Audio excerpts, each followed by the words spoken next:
Part number 2 होने वाला है एंड डेफिनेटली एमसीक्यू फॉर्मेट में नहीं लेके आ रहे क्योंकि उसमें आपका टाइम वेस्ट होगा।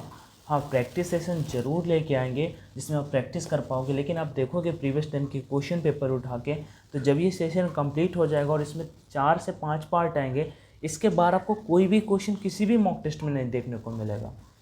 ठीक है, काफ़ी एनालिसिस के बाद लिखे हैं, बाकी अच्छी और चॉइस।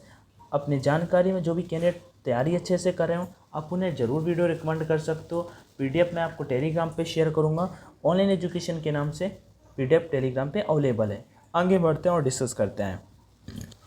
सो क्वेश्चन यहाँ पे पार्ट फर्स्ट हो चुका है। उपनिषद कितने हैं? 108। ठीक है, उपनिषद कितने हैं? 108। और पुराण कितने हैं? 18। मैंने पहले ही आप सभी को बता रखा है यहाँ पे।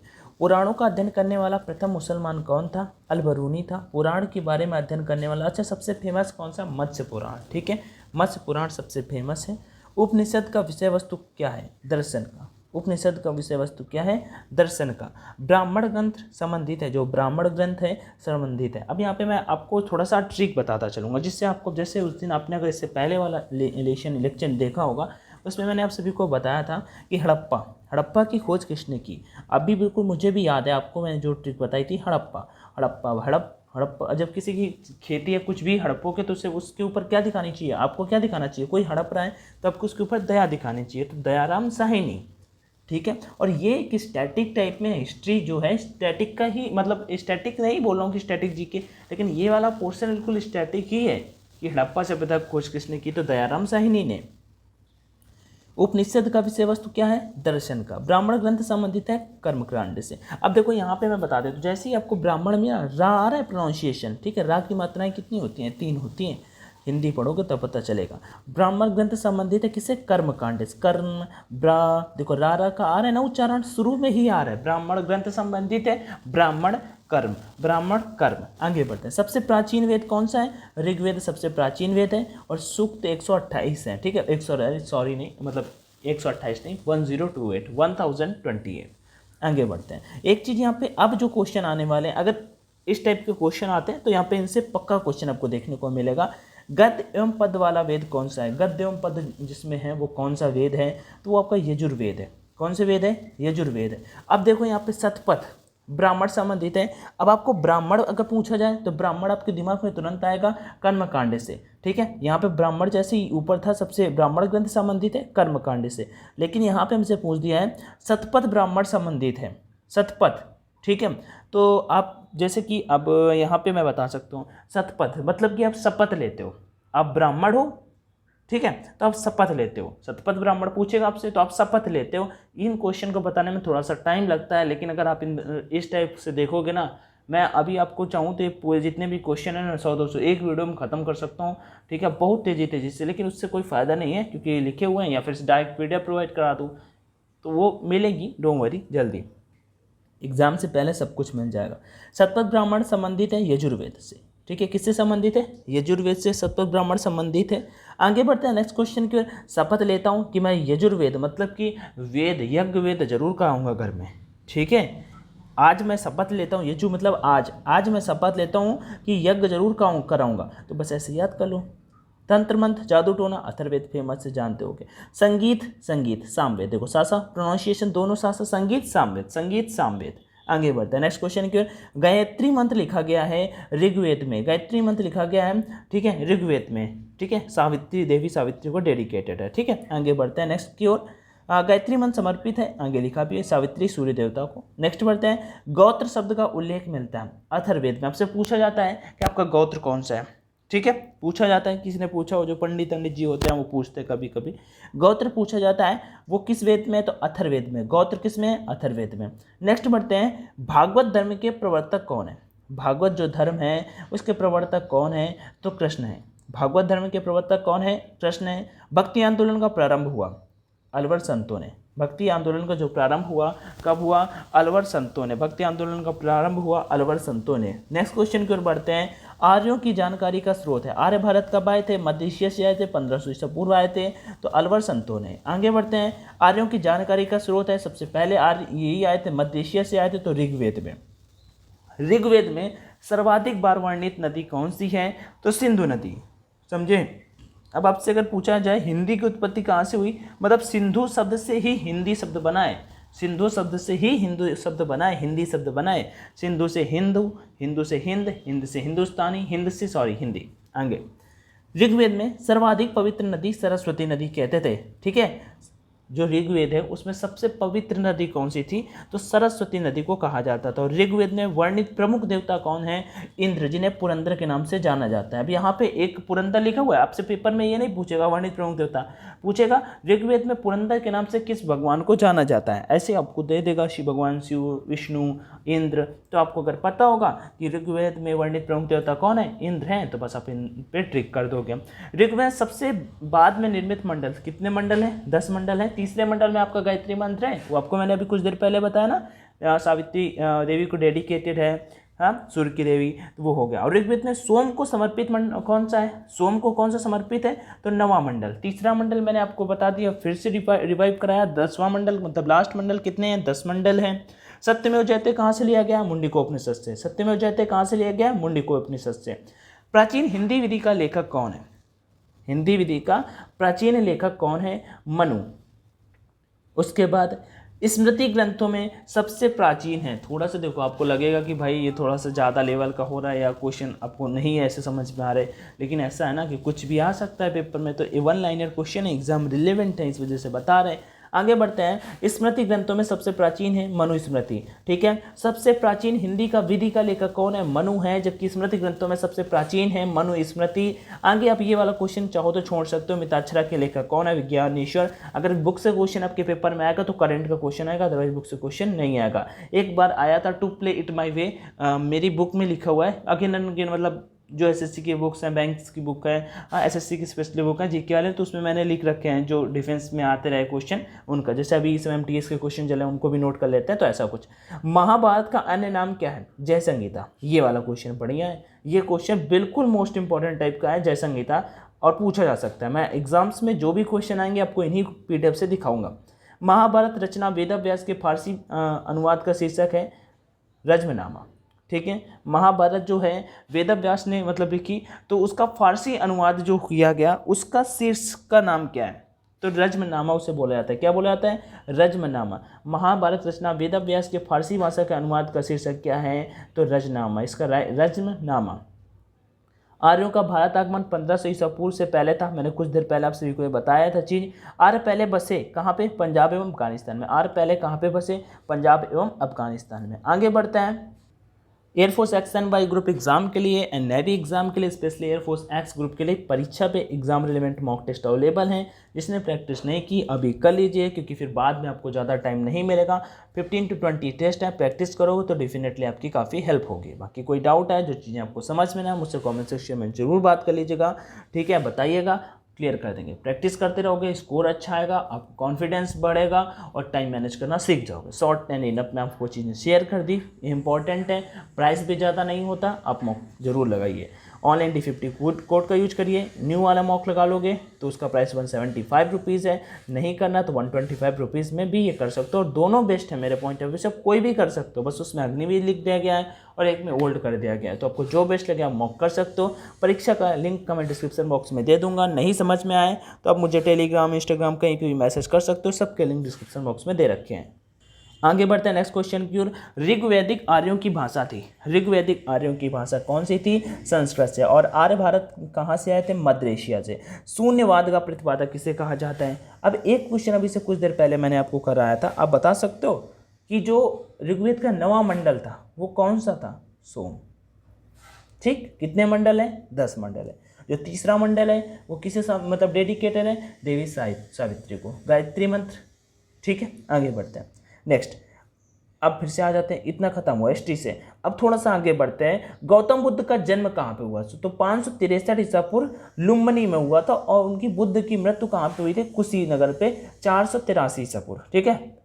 आगे बढ़ते हैं। बुद्ध की जो मृत्यु की घटना है उसे हम क्या बोलते हैं, महापरिनिर्वाण बोला जाता है। तो बुद्ध का जन्म 563 ईसा पूर्व पूर्णिमा को हुआ था, सारी की सारी चीज़ें।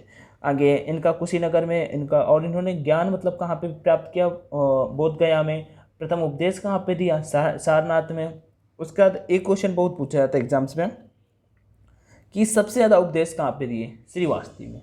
आज अगर यूपी में इलिटरेसी रेट की मतलब इलिटरेसी रेट की बात करें, अशिक्षित कौन सबसे ज़्यादा जिला है? तो श्रीवास्तव।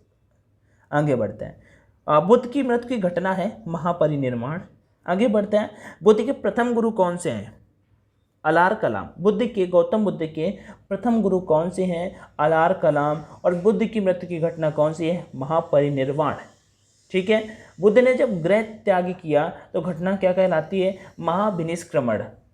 ठीक है, महाविनिष्क्रमण कहलाती है। और बुद्ध के प्रथम गुरु अलार कलाम थे। नेक्स्ट क्वेश्चन की ओर बढ़ते हैं। बुद्ध का प्रथम प्रवचन कहलाता है धर्म चक्र परिवर्तन कहलाता है। बुद्ध का प्रथम प्रवचन कहलाता है धर्म चक्र परिवर्तन कहलाता है। बुद्ध का प्रथम प्रवचन कहलाता है धर्म चक्र परिवर्तन कहलाता है। ठीक है, उसके बाद आगे बढ़ता है नेक्स्ट की ओर। अपना प्रथम उपदेश सारनाथ में दिया था। किस भाषा में दिया? देखो पाली भाषा में दिया था। और बौद्ध में 4 संगीतियाँ हुई थी। ठीक है, बौद्ध में 4 संगीतियाँ हुई थी। तीसरी बहुत पूछी जाती है, तीसरी बहुत पूछी जाती है।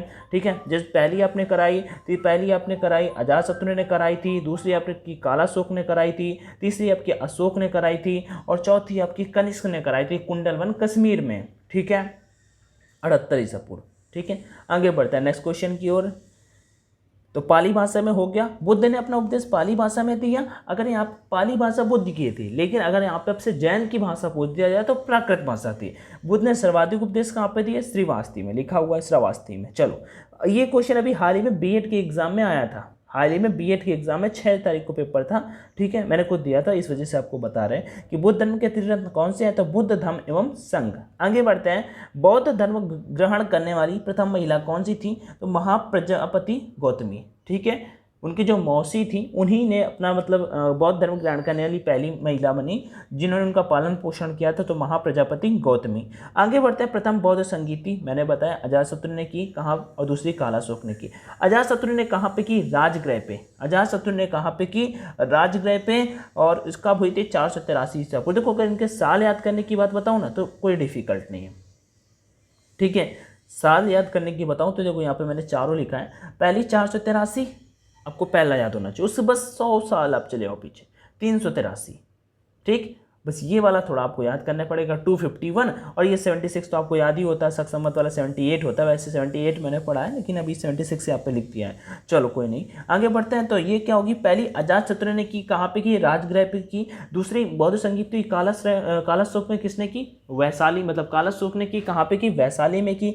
तीसरी अशोक ने की, कहाँ पे की? पाटलिपुत्र में की। आगे बढ़ते हैं। चौथी बौद्ध संगीति हुई जो 76 ईसा पूर्व हुई, कहाँ पे? कुंडलवन कनिष्क। ठीक है, कनिष्क ने की थी। कुंडलवन कहाँ पे? कश्मीर में हुई थी। ठीक है, आगे बढ़ते हैं। ये लास्ट थी। नेक्स्ट बढ़ते हैं। बुद्ध के पूर्व जन्म पर आधारित कथा। बुद्ध के पूर्व जन्म पर आधारित कथा कौन सी है? तो जातक। बुद्ध के पूर्व जन्म पर आधारित कथा कौन सी है? तो जातक कथा है। बौद्ध धर्म का प्रमुख ग्रंथ कौन सा है? तो पिटक। जबकि आपके एग्जाम में 3 होते हैं, विनय पिटक, सुत्त पिटक, अभिधम्म पिटक। जैसे कि मैंने आप सभी को अभी बौद्ध धम्म संघ वाला क्वेश्चन बताया। आपके अपकमिंग एग्जाम्स में कभी भी कहीं ना कहीं किसी भी एग्जाम में आपको ये वाला क्वेश्चन जरूर देखने को मिलेगा और एग्जाम्स में आता भी रहता है। मॉक टेस्ट लगाओगे तो ये क्वेश्चन जरूर मिलेगा। विनय पिटक, सुत्त पिटक और अभिधम्म पिटक। नेक्स्ट, बौद्ध धर्म का पूजा स्थल कौन सा है? बौद्ध धर्म का पूजा स्थल कौन सा है? तो चैत्य मंडप। बौद्ध धर्म का पूजा स्थल कौन सा है? तो चैत्य मंडप उसका पूजा स्थल है। आगे बढ़ते हैं। बुद्ध चरित्र के लेखक का कौन है? तो अश्वघोष। ठीक है, बुद्ध चरित्र के लेखक कौन है? तो अश्वघोष। आजीवक पंथ का प्रवर्तक किसे कहा जाता है? तो आप इसे छोड़ सकते हो, कोई जरूरी नहीं है। नेक्स्ट क्वेश्चन, मक्खाली घोष को। हिजरी संवत की शुरुआत हुई थी। हिजरी संवत की शुरुआत हुई थी। अब देखो यहाँ पे, अब आपने पढ़ा होगा, हिस्ट्री पढ़ा होगा, तो इस्लाम धर्म के बारे में, जो इस्लाम धर्म के प्रवर्तक थे मोहम्मद बिन पैगंबर, जब वो उन्हें निकाला गया ईसाइयों और फारसियों ईसाइयों के द्वारा, ठीक है, कि उन्हें लगा कि धर्म का प्रचार प्रसार ज़्यादा हो रहा है, तो फिर उन्हें जब वो जा रहे थे मक्का छोड़ के मदीना के लिए, ठीक है, तो तब 622 ईसा पूर्व उसी वाले टाइम को हिजरी संवत बोला जाता है। ठीक है, तो हिजरी संवत 622 ईसा पूर्व। आगे बढ़ते हैं। सिखवाद का प्रवर्तन कब हुआ? तो 1500 ईस्वी। आप ये याद रखिएगा, 1500 ईस्वी पे बात की जा रही है, ना कि 1500 ईसा पूर्व। ठीक है, वो बहुत पहले का हो जाता है। उसके बाद 1500 ईस्वी आई, 16वीं सदी थी। और उसके बाद सिखवाद का प्रवर्तन कौन सा था? तो सिखवाद का प्रवर्तन मतलब कब था? तो 1500 ईस्वी। नेक्स्ट है, इस्लाम के प्रवर्तक कौन थे? हजरत मोहम्मद साहब का जन्म पहला नंबर तो इस्लाम के प्रवर्तक कौन थे? हजरत मोहम्मद साहब। और जन्म कहाँ पे हुआ था? 570 ईसा पूर्व।